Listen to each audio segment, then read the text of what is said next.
धन्यवाद।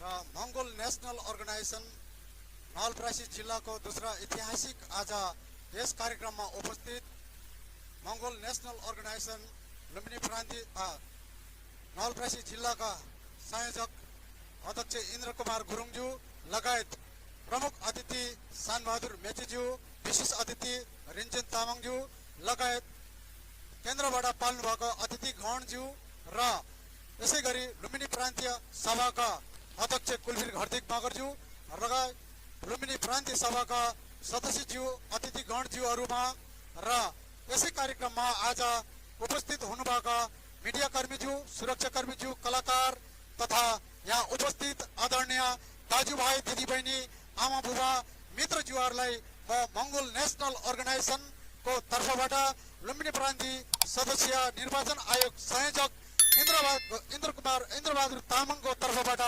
जुझारु क्रान्तिकारी सलुट टक्राउन चाहे स्वीकार्नुहोला। जय मंगोल। विशेष गरी हामी धेरै समयदेखि हामी आज मूलवासी मंगोल हो भनेर हामी यो देश र यो दुनियाँमा हामीले खुलेर हिँड्नु पाएको छैन र अहिलेको यो शताब्दी, अहिलेको यो समयमा हामी मंगोल हो, हामी मूलवासी हो भनेर अब खुल्ला मैदानमा, खुल्ला शहरमा, खुल्ला गाउँ कन्द्रामा घुम्ने समय आइसकेको छ।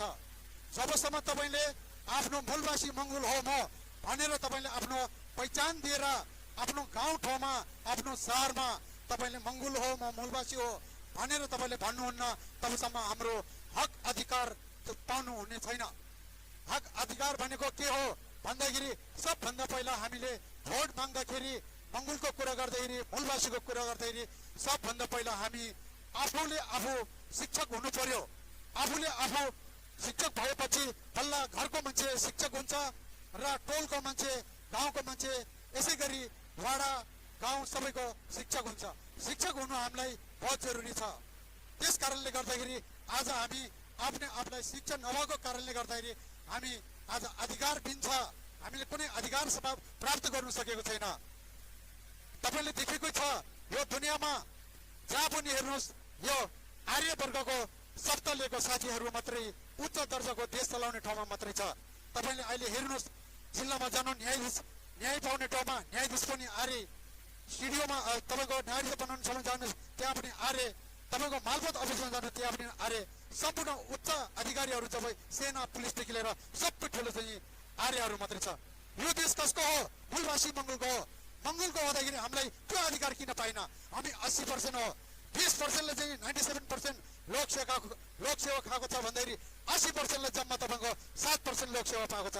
हामीलाई जमिनबाट पनि मारेको छ, लोकसेवाबाट पनि मारेको छ। किन मार्यो भन्दाखेरि हामीले मंगोल भन्नु चिनेको छैन, मूलवासी भन्नु चिनेको छैन। त्यस कारणले गर्दाखेरि मंगोल नेशनल अर्गनाइजेसनको संगठन अब स्थापित भएको यो संगठनमा हामीले अब 80% मूलवासी मंगोल हाम्रो संगठन यो रहेछ भन्ने चाहिँ अब हामी लाग्नु पर्छ। अनि बल्ल चाहिँ हामीले हक अधिकार हाम्रो पाउने छ। र अहिले देशमा हुँदै गरेको तपाईको कांग्रेस, एमाले, राप्रपा, माओवादी 85 किसिमको तपाईको संगठनहरू, यो संगठन कसले तपाईको भन्दाखेरि बाहुन छेत्रीको तपाईको आर्य समुदायले खोलेको पार्टी हो। त्यो आर्य समुदायले खोलेको पार्टीमा भोट कसले दियो भन्दाखेरि यो 80% मूलवासी मंगोलहरूले दियो। त्यस कारणले हाम्रो न्याय कहिले पनि पाउँदैन, हाम्रो कल्याण कहिले पनि चाहँदैन। त्यस कारणले अब पनि जाग्नु पर्यो, अब उठ्नु पर्यो। सबैले चाहिँ अब एक मुष्ट भएर चाहिँ देश अब हामीले आफ्नो हातमा लिनु पर्यो। फेरि भन्ला तपाईको मंगोल नेशनल अर्गनाइजेसनले अहिलेसम्म एउटा चुनाव पनि जितेन भन्नुहुन्छ होला, तर हामीले चुनाव जित्ने ठुलो कुरा होइन, आफूले शिक्षक हुने ठुलो कुरा हो।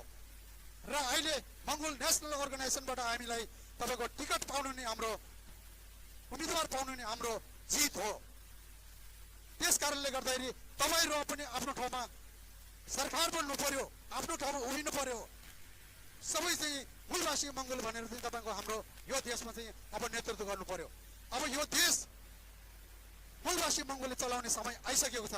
त्यस कारणले गर्दै समयको पाबन्दी छ। समयको पाबन्दीले ख्याल गर्दै मेरो 2 शब्दलाई म यही अन्त गर्दै हजुरको माझबाट बिदा गर्न चाहन्छु। फेरि पनि अब 21 गते चुनाव हुँदैछ। त्यो चुनावमा चाहिँ क्षेत्र नम्बर 2 बाट उम्मेदवार रहेको छु, इन्द्रबहादुर तामाङ। तपाईहरुले ख्याल गरेर चाहिँ कुखुराको भालेमा भोट हालिदिनु भन्ने म अनुरोध गर्दै मेरो 2 शब्दलाई यहीँ म अन्त गर्न चाहन्छु। जय मङ्गल, जय मूलवासी।